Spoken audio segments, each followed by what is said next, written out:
Je m'appelle Brenda Chaffee, j'ai 28 ans, je vis actuellement à San Francisco et je travaille comme ingénieur en logiciel. Dire que je vis ma meilleure vie serait peut-être un peu exagéré. Je dirais plutôt que je mène ma vie. Mon appartement donne sur le brouillard, et je peux me permettre de manger ces célèbres tartines à l'avocat, même si elles sont chères. Mais crois-moi, arriver ici n'a pas été un long fleuve tranquille. Imagine ça, j'avais 8 ans, avec mes petites couettes, quand mon père, Michael, a décidé que la vie de famille n'était plus pour lui. Il a fait ses valises et est parti avec une femme assez jeune pour être sa fille. Ma chérie, je t'aimerai toujours, mais j'ai besoin de me retrouver, a-t-il dit. Bien sûr, papa, retrouve-toi dans les bras de quelqu'un d'autre. Avançons de 4 ans, et c'est au tour de ma mère, Sarah. Elle rencontre Monsieur Argent, et tout à coup, elle veut recommencer à zéro. Brenda, ma chérie, tu comprendras quand tu seras plus grande. C'est mieux pour tout le monde, m'a-t-elle dit, en m'embrassant pour me dire adieu. Mieux pour qui, exactement?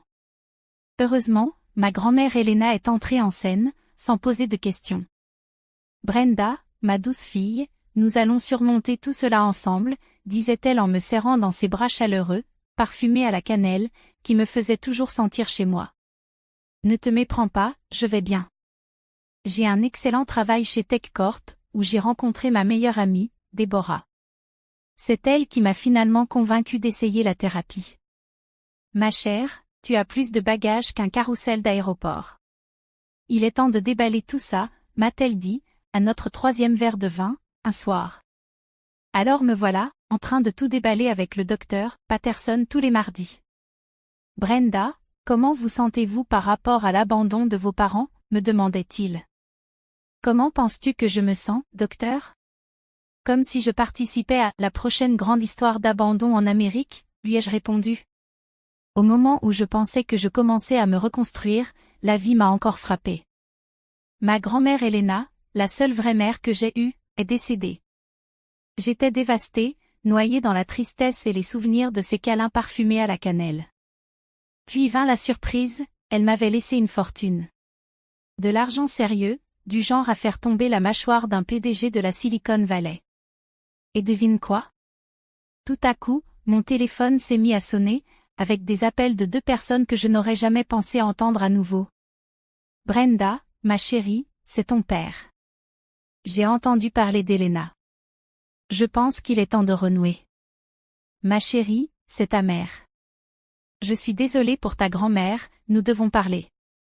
Eh bien, regardez qui a décidé de sortir de l'ombre. Apparemment, un joli chèque d'héritage a suffi pour raviver leur mémoire quant à l'existence de leur fille. Accrochez-vous, les choses allaient devenir intéressantes. Là, j'étais debout devant un restaurant chic, me demandant si j'avais perdu l'esprit d'accepter de rencontrer Michael. Oui, maintenant je l'appelle Michael. Père est un titre qui se mérite, et ce type a abandonné ce droit depuis longtemps. Brenda, ma chérie, tu as tellement grandi, dit-il en s'approchant, une femme qui ressemblait à un personnage de Astérisque Desperate Housewives astérisque accroché à son bras et 2 petits Michael derrière eux. Salut, Michael, répondis-je, d'une voix aussi plate qu'un soda périmé. Voici Vanessa, ma femme, dit-il avec un sourire, comme s'il me présentait une voiture neuve et brillante. Et voici les jumeaux, Brison et Killer. Je forçai un sourire. Enchanté de faire votre connaissance. En nous asseyant, je ne pus m'empêcher de remarquer que tout chez Vanessa était griffé. Son sac devait coûter plus cher que mon loyer mensuel. Alors, Brenda, commença Michael avec une voix empreinte d'une fausse sincérité, j'ai entendu parler d'Elena. Je suis désolé. C'était une femme bien. Oui, elle était la meilleure, répondis-je en plantant ma fourchette dans ma salade comme si elle m'avait offensé. C'est drôle que tu te souviennes d'elle maintenant. Michael eut la décence de paraître mal à l'aise. Je sais que j'ai fait des erreurs, ma chérie, mais je suis là maintenant. Nous sommes une famille. Une famille? Je ris avec mépris. C'est comme ça que tu appelles ça? Vanessa intervint d'une voix agaçante et sucrée. Brenda, ton père aussi est passé par des moments difficiles. Nous devrions nous concentrer sur la guérison. Je mordis ma langue si fort que je pus en sentir le goût du sang. Michael toussota, se penchant vers moi. À propos de l'héritage d'Elena, tout a été réglé sans problème? Et voilà, le vrai motif de cette charmante réunion de famille. Tout est réglé, répondis-je sèchement. Le reste du déjeuner ne fut qu'un flou de bavardages insignifiants et de questions déguisées sur mes finances. Le lendemain, ce fut au tour de Sarah. Évidemment, elle choisit un club de golf luxueux. Ma chérie, s'exclama-t-elle, en me faisant des bises en l'air sur les joues. Voici Robert, mon mari. Robert, un genre de beau gosse grisonnant dans un costume sur mesure, me serra la main. Enchanté de faire votre connaissance, Brenda. Sarah m'a beaucoup parlé de vous. C'est drôle, elle ne t'a presque jamais mentionné à moi, répondis-je. Le sourire de Sarah vacilla pendant une seconde. Eh bien, asseyons-nous, d'accord? J'ai tellement envie de rattraper le temps perdu. L'heure suivante, j'ai été bombardée d'histoires sur les œuvres de charité de Sarah, les galas et ses connexions sociales. C'était comme écouter un podcast des Kardashians en vitesse de X. Et alors j'ai dit à la duchesse, « Ma chère, cette tiare est tout simplement à tomber », s'esclaffa Sarah en sirotant une coupe de champagne. Fascinant, murmurai-je, regardant ma montre et me demandant si je pouvais simuler une urgence médicale pour m'échapper. Robert toussota, en me regardant. Tu sais, Brenda, les temps sont un peu durs ces derniers temps. Certains de mes investissements n'ont pas donné les résultats escomptés. Je levai un sourcil. Sarah interrompit avec un sourire forcé. Rien de grave, bien sûr, juste un petit serrage de ceinture, mais tu sais, la famille est tellement importante dans ces moments-là, tu ne crois pas? Je pris congé peu après, la tête tournant de pensées sur leurs allusions à peine voilées. De retour au travail, je racontai tout à Déborah autour d'un café. Ils sont complètement après ton argent, dit mon ami, les yeux écarquillés d'incrédulité. Tu dois les surveiller de près. Que devrais-je faire, lui demandai-je. Les yeux de Déborah brillèrent avec une lueur de malice. Je connais un type, un détective privé. Il pourrait découvrir quelques trucs sur tes parents. J'hésitai, puis hochai la tête. Fais-le. La semaine suivante, mon téléphone était plein de messages de Michael et Sarah. Dîner en famille, faisons du shopping, nous avons tellement de choses à discuter. J'ignorais encore un message quand j'entendis une conversation dans la salle de pause qui me glaça le sang. Oui, Chaffé, la discrète, non? J'ai entendu dire que sa grand-mère lui a laissé des millions. Je me figeai, ma tasse de café à mi-chemin de mes lèvres. Comment savait-il pour mon héritage? Et si eux savaient, qui d'autre était au courant? En retournant à mon bureau, mon téléphone vibra à nouveau. Un autre message de Sarah. Chérie, nous devons discuter de l'héritage familial. C'est ce qu'Elena voulait que nous fassions. Je serrai les poings, une colère froide montant dans mon ventre. Ces vautours pensaient qu'ils pouvaient profiter de moi et s'approprier ce qui m'appartenait? Ils se trompaient lourdement. Il était temps de découvrir quel squelette était caché dans leur placard de luxe. Jake, le détective privé que Déborah avait recommandé, n'a pas perdu de temps. En moins d'une semaine, il a balancé une bombe qui a fait tourner ma tête. L'entreprise de ton père est une véritable maison de cartes, dit Jake, glissant un dossier sur la table de ma cuisine. Il est en difficulté avec des usuriers dangereux. Du genre qui cassent des jambes. Je feuilletai les pages, le cœur au bord des lèvres. Et ma mère? Jake fit une grimace. Son mari, Robert, manipule les comptes de l'entreprise. Ils sont à une seule audite de la faillite totale. C'était comme un coup de poing dans le ventre. Je savais qu'ils en voulaient à mon argent, mais un tel niveau de désespoir était impressionnant. Il y a encore autre chose, continua Jake. Quelqu'un fouine dans ton travail, accédant à des fichiers concernant ton héritage. Je sentis le sang quitter mon visage. Quoi? Comment?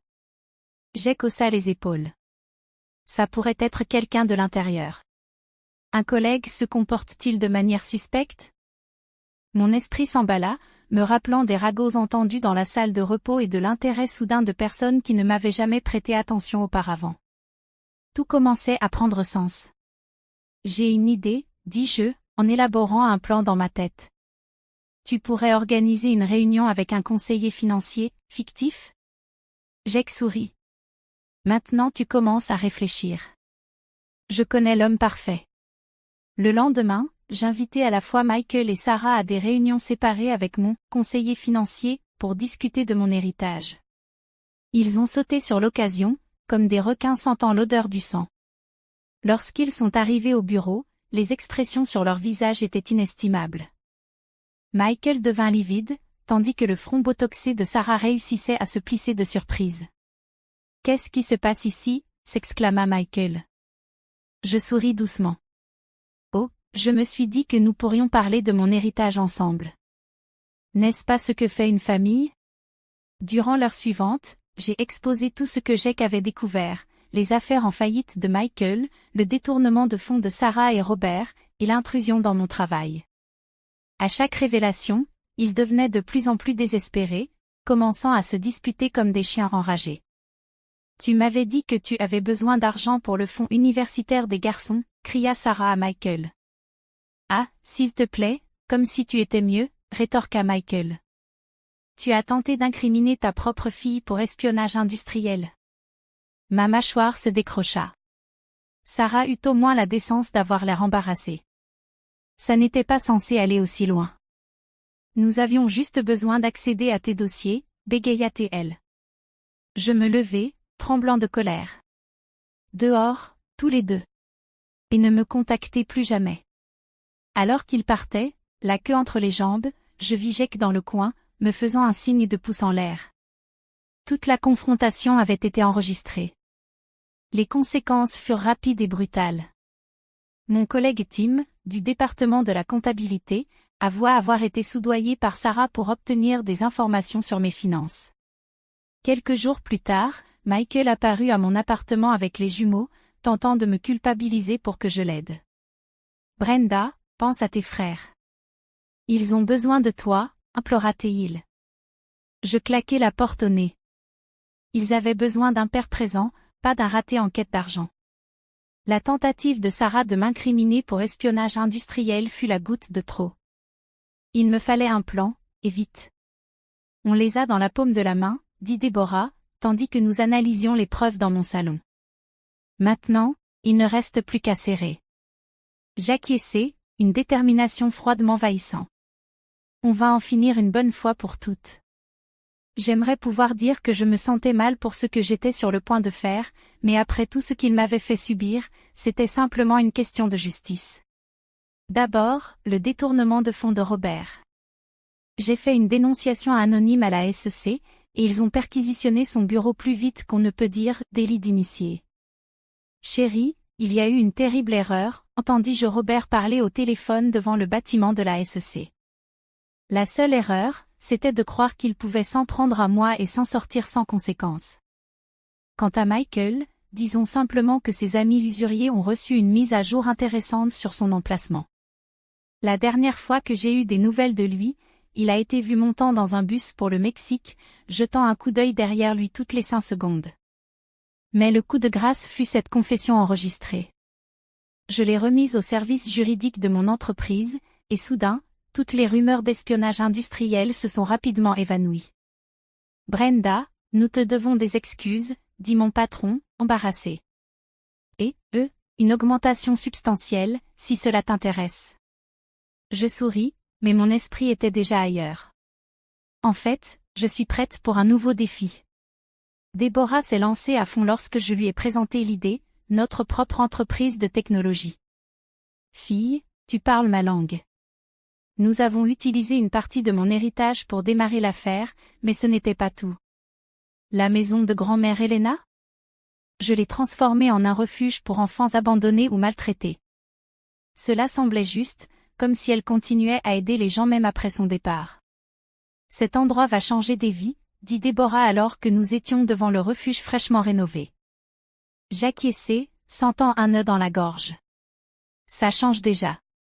Debout, regardant par la fenêtre de mon nouveau bureau avec vue sur l'horizon de San Francisco, je sentis un poids s'envoler de mes épaules.